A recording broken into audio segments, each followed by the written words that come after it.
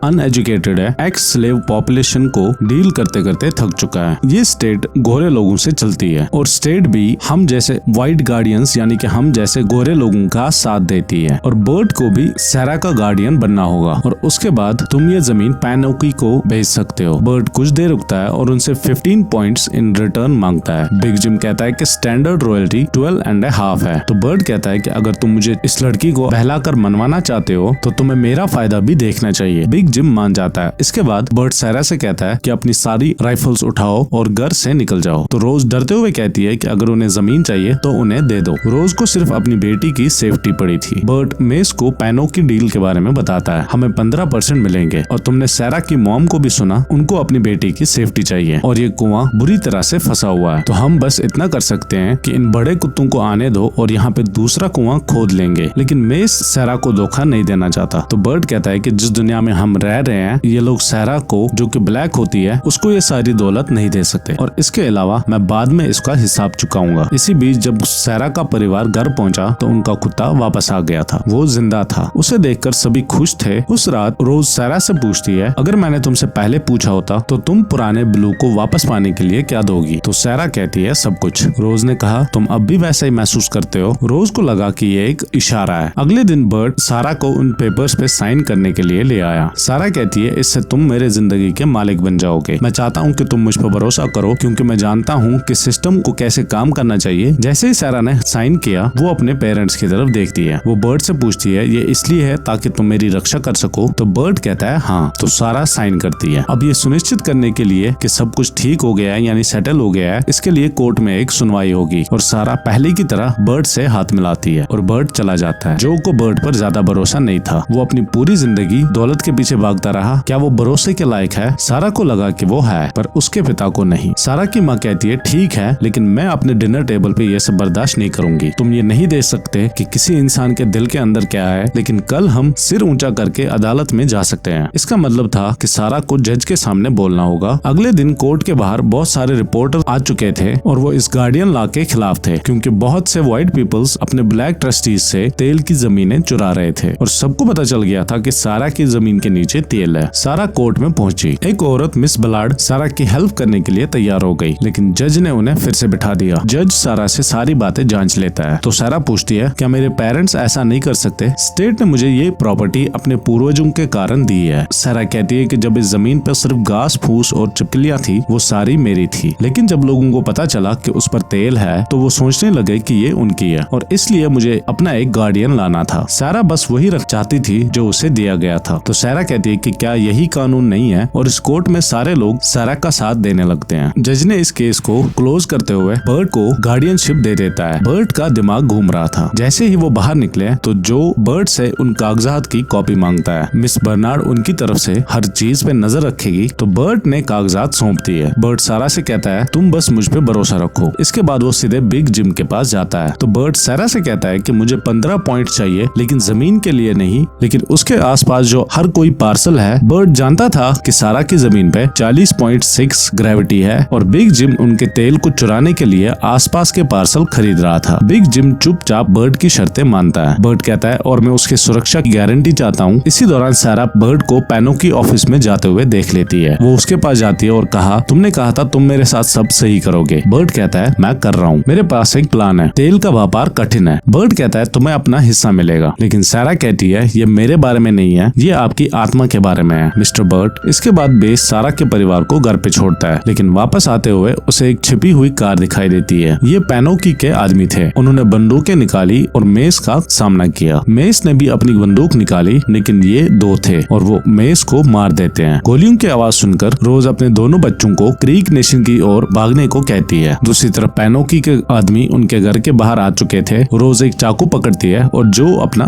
Gun. थोड़ी देर बाद Burt पैनोकी के आदमियों को जाते हुए देख लेता है तो मिस बर्नार्ड बर्ट के सामने आती है। वो मिस्टर फार नामक एक रिपोर्टर को सारा से मिलवाने के लिए जा रही थी। बर्ट उसे कहता है वो उसे भी अपने साथ ले चले। इसके बाद जब वो पहुंचे तो जो अपनी बंदूक के साथ बाहर आया। उसने बताया कि पैनोकी के आदमी सारा के लिए आए थे और उन्हें जाने के लिए मुझे गोली चलानी पड़ी। बर्ट उसकी तलाश में जाता है और उसे उसकी लाश मिल जाती है। मिस बर्नार्ड कहती है अगली बारी सारा की है। आपने जो साइन किए हैं इसके मुताबिक वो जमीन पर अपना कानूनी दावा करते हैं और वो उसे मारना चाहते हैं ताकि मेरे जैसा कोई व्यक्ति वापस अदालत में ना जा सके। बर्ट कहता है क्या होगा अगर हम जज के पास जाएं और गार्डियनशिप कैंसिल कर दे और उसे दे दे, लेकिन उसके लिए उन्हें सारा को ढूंढना होगा। सारा और उसका भाई और उनका कुत्ता साउथ स्ट्रीम पे अपने लोगों का वेट कर रहे थे और वो यहाँ पर अपनी माँ के कहने पे आए थे। पैनोकी के आदमी क्रीक टेरिटरी में दाखिल होते हैं। वो उस कलर्ड गर्ल के बारे में पूछते हैं। हमें सिर्फ वो लड़की चाहिए। इन्हें कोई जवाब नहीं मिलता, यहाँ से निकल जाते हैं। दूसरी तरफ से सारा प्रे कर रही होती है और तभी वो एक गाड़ी को आते हुए देखती है, लेकिन ये पैनोकी के गुंडे थे। सारा अपने भाई से भागने को कहती है। ये गुंडे उन पे गोलियां बरसाने लगते हैं, लेकिन तभी यहाँ की ट्राइबल पुलिस आती है और इनके पीछे सारा की फैमिली भी आती है। रोज अपने बच्चों से मिलती है। सारा को मेस के मर्डर के बारे में पता चल जाता है और बर्ट उससे हर चीज के लिए माफी मांगता है। मिस बार्नर्ड जज के पास जाती है। हम चाहते हैं कि इस छोटी बच्ची की गार्डियनशिप री एग्जामिन की जाए और सारा अमेरिका उसे देख रहा है और उसकी जान को खतरा है। जज समझ जाता है और वो इन कागजात में कुछ गलतियां निकाल देता है। बर्ट ओक्लाहोमा से नहीं था, वो टेक्सास से था, लेकिन उसने डॉक्यूमेंट्स में लिखा था कि वो ओक्लाहोमा का रहने वाला है। बर्ट के पास फुल ओक्लाहोमा रेजिडेंसी का कोई भी सबूत नहीं होता और इस वजह से गार्डियनशिप रद्द होती है और सारा मिस बार्नर्ड को अपनी नेक्स्ट गार्डियन बनाती है और ये जज पैनोकी को इस बारे में खबर देगा, लेकिन ये इन्हें सावधान रहने को कहता है। बर्ट के पास एक प्लान है जिससे पैनोकी के लोग रुक सकते हैं। बर्ट डायनामाइट लाता है। रोज कहती है ये किस लिए है? बर्ट कहता है कि हम 1000 फीट डाउन इस डायनामाइट को गाड़ देते हैं तो या तो वो कुआं अपने आप ही धंस जाएगा या फिर वो सब कुछ सामने लाएगा जिसकी हम उम्मीद कर रहे हैं। अगली सुबह बिग जिम सारा की जमीन पर पहुंचता है। वो सिर्फ बात करने के लिए एक सफेद झंडा लेकर आए थे और बर्ट उन्हें अंदर आने देता है। रोज अपने दोनों बच्चों को छुपा लेती है। बिग जिम कहता है तुम लोग जंग चाहते हो, लेकिन जो कहता है नहीं, यहाँ से चले जाओ। बिग जिम ने अपनी गाड़ी में एक मशीन गन छुपा रखी थी और सब लोग छिपने लगे। तभी सारा जल्दी से कुएं के अंदर डायनामाइट ब्लास्ट कर देती है और सब कुछ हिलने लगा। जमीन से तेल निकलने लगा। सारा खुशी से उसकी ओर दौड़ती है तो बिग जिम कहता है ये मेरा तेल खेल है। उसने अपनी बंदूक निकाली लेकिन बर्ट उसे रोकता है। मैंने तुम्हारे आसपास के कुओं में भी डायनामाइट लगा दिया है। जैसे ही बिग जिम ने सारा के ऊपर बंदूक तानी, जो ने उसके हाथ से बंदूक छीन ली। इसके बाद पुलिस ने उसे गिरफ्तार कर लिया और अपना तेल देखकर सारा खुशी से नाच उठती है। उसका सपना सच हो गया था। कुछ देर बाद सभी लोग जश्न मना रहे थे, लेकिन तभी वो विधवा आ गई जिससे बर्ट ने पैसे उधार लिए थे। बर्ट को जाना होगा। जब सारा ने उसे जाते हुए देखा तो उसने कहा, तुम कहाँ जा रहे हो? बर्ट कहता है कि उसके पास विधवा के हिस्से के 250% हिस्सा है। सारा ने कहा, लेकिन हम पार्टनर्स हैं, मैं तुम्हारी मदद करूंगी। लेकिन बर्ट सारा के पैसे नहीं लेना चाहता था। सारा ने उसे पहले ही बहुत कुछ सिखा दिया था। उसने उसकी आत्मा के बारे में बात की थी जो कभी किसी और ने नहीं की थी। बर्ट ने कहा, मैं एक खजाने का शिकारी हूँ, कोई और खजाना वहाँ पे मेरा वेट कर रहा है। सारा के मना करने के बावजूद वो अलविदा कहकर चला गया। उसके बाद सारा ने कई काम किए, लेकिन उसने सबसे पहले वो कैफे खरीदा और उसे सबके लिए खोल दिया। और इसी के साथ ये कहानी यही खत्म होती है। उम्मीद करते हैं आपको ये कहानी पसंद आई होगी। Consider like, share and subscribe.